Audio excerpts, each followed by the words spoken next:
Capítulo 9 da Lei de Igualdade.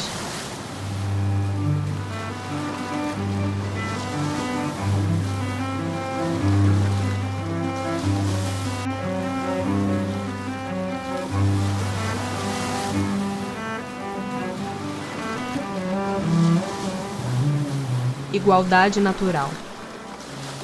Perante Deus, são iguais todos os homens? Sim. Todos tendem para o mesmo fim, e Deus fez suas leis para todos. Dizes frequentemente: o sol, luz para todos. E enunciais assim uma verdade maior e mais geral do que pensais. Desigualdade das aptidões.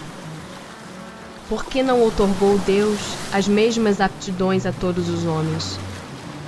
Deus criou iguais todos os espíritos, mas cada um destes vive há mais ou menos tempo e, consequentemente, tem feito maior ou menor soma de aquisições.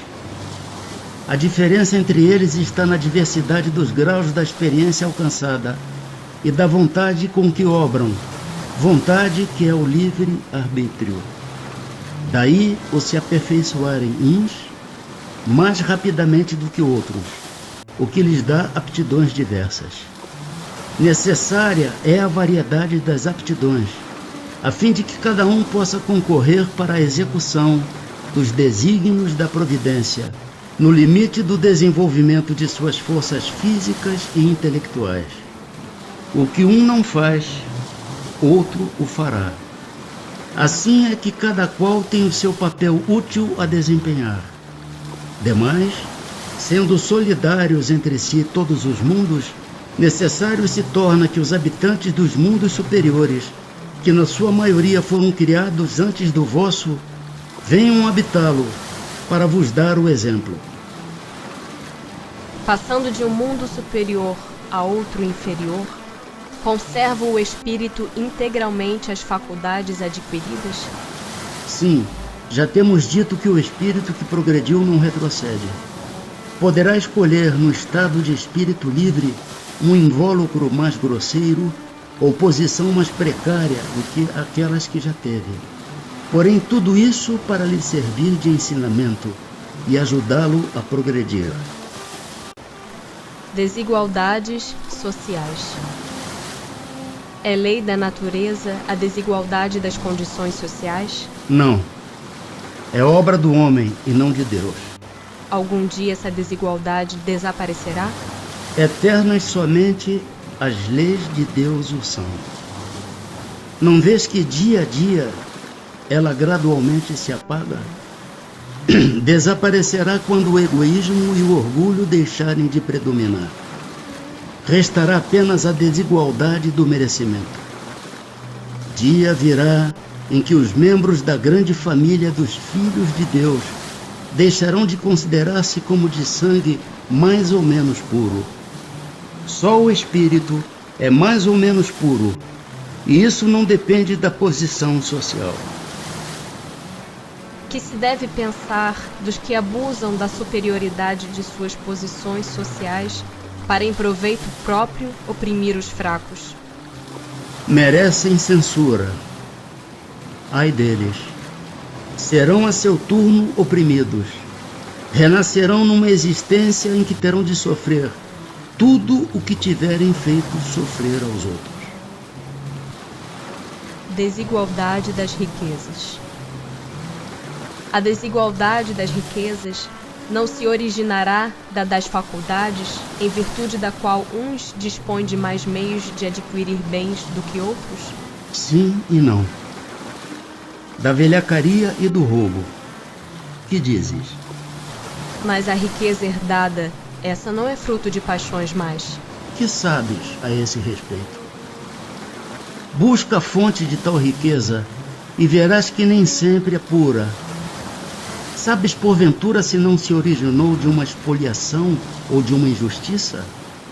Mesmo, porém, sem falar da origem, que pode ser má, acreditas que a cobiça da riqueza, ainda quando bem adquirida, os desejos secretos de possuí-la o mais depressa possível, sejam sentimentos louváveis? Isso o que Deus julga. E eu te asseguro que o seu juízo é mais severo que o dos homens. Aos que mais tarde herdam uma riqueza inicialmente mal adquirida, alguma responsabilidade cabe por esse fato?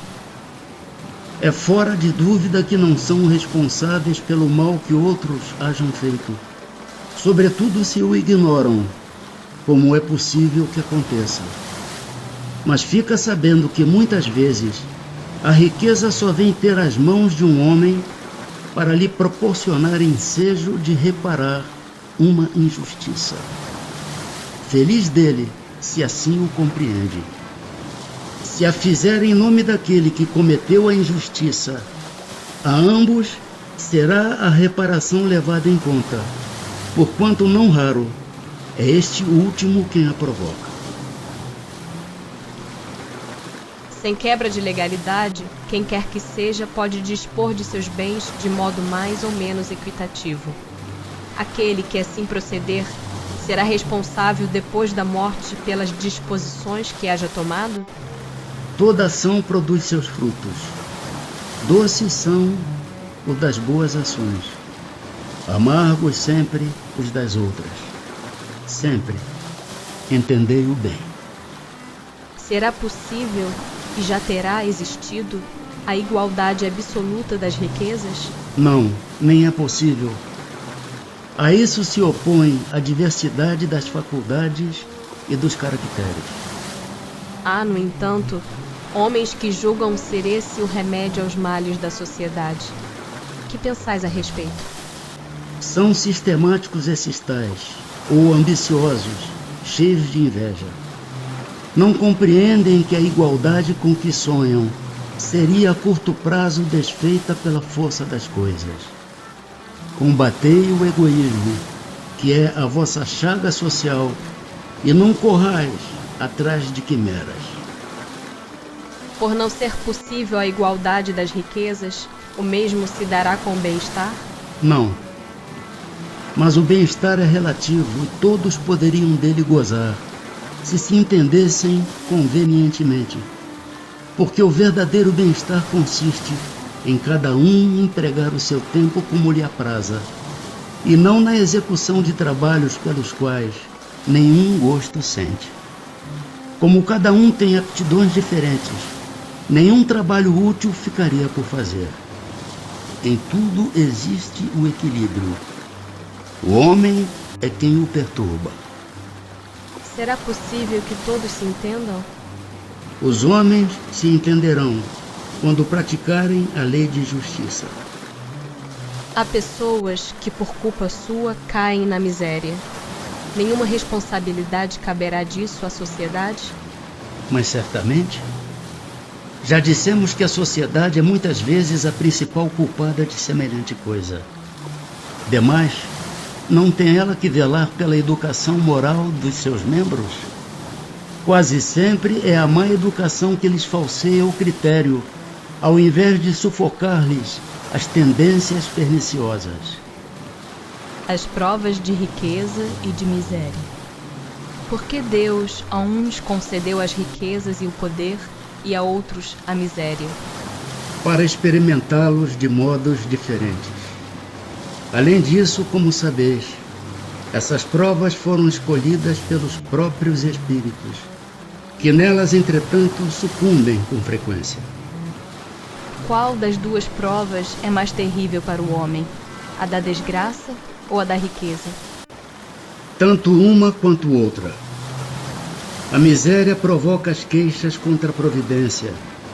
A riqueza incita a todos os excessos. Estando o rico sujeito a maiores tentações, também não dispõe, por outro lado, de mais meios de fazer o bem? Mas é justamente o que nem sempre faz. Torna-se egoísta, orgulhoso e insaciável. Com a riqueza, suas necessidades aumentam, e ele nunca julga possuir o bastante para si unicamente. Igualdade dos direitos do homem e da mulher. São iguais perante Deus o homem e a mulher e têm os mesmos direitos? não outorgou Deus a ambos a inteligência do bem e do mal e a faculdade de progredir? De onde provém a inferioridade moral da mulher em certos países? Do predomínio injusto e cruel que sobre ela assumiu o homem. É resultado das instituições sociais e do abuso da força sobre a fraqueza. Entre homens moralmente pouco adiantados, a força faz o direito. Com que fim, mais fraca fisicamente do que o homem, é a mulher? Para lhe determinar funções especiais. Ao homem, por ser o mais forte, os trabalhos rudes.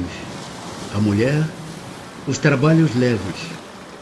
A ambos o dever de se ajudarem mutuamente a suportar as provas de uma vida cheia de amargor. A fraqueza física da mulher não a coloca naturalmente sob a dependência do homem? Deus a uns deu a força para protegerem o fraco e não para o escravizarem. As funções a que a mulher é destinada pela natureza terão importância tão grande quanto as deferidas ao homem? Sim, maior até. É ela quem lhe dá as primeiras noções da vida. Sendo iguais perante a lei de Deus, devem os homens ser iguais também perante as leis humanas? O primeiro princípio de justiça é este: não façais aos outros o que não quererias que vos fizessem. Assim sendo, uma legislação, para ser perfeitamente justa, deve consagrar a igualdade dos direitos do homem e da mulher? Dos direitos, sim. Das funções, não. Preciso é que cada um esteja no lugar que lhe compete. Ocupe-se do exterior o homem e do interior a mulher, cada um de acordo com a sua aptidão. A lei humana, para ser equitativa, deve consagrar a igualdade dos direitos do homem e da mulher. Todo privilégio a um ou a outro concedido é contrário à justiça.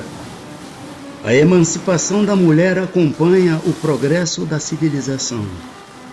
Sua escravização marcha de par com a barbárie. Os sexos, além disso, só existem na organização física. Visto que os espíritos podem encarnar num e noutro sob esse aspecto, nenhuma diferença há entre eles. Devem, por consequência, gozar dos mesmos direitos. Igualdade perante o túmulo.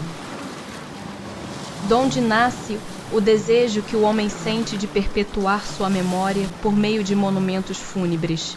Último ato de orgulho. Mas a suntuosidade dos monumentos fúnebres não é antes devida mais das vezes aos parentes do defunto, que lhe querem honrar a memória, do que ao próprio defunto? Orgulho dos parentes, desejosos de se glorificarem a si mesmos. Oh, sim, nem sempre é pelo morto que se fazem todas essas demonstrações. Elas são feitas por amor próprio e para o mundo, bem como por ostentação de riqueza. Supões, porventura, que a lembrança de um ser querido dure menos no coração do pobre, que não lhe pode colocar sobre o túmulo senão uma singela flor? Supões que o mármore salva do esquecimento aquele que na terra foi inútil? Reprovais, então, de modo absoluto a pompa dos funerais? Não. Quando se tenha em vista honrar a memória de um homem de bem, é justo e de bom exemplo.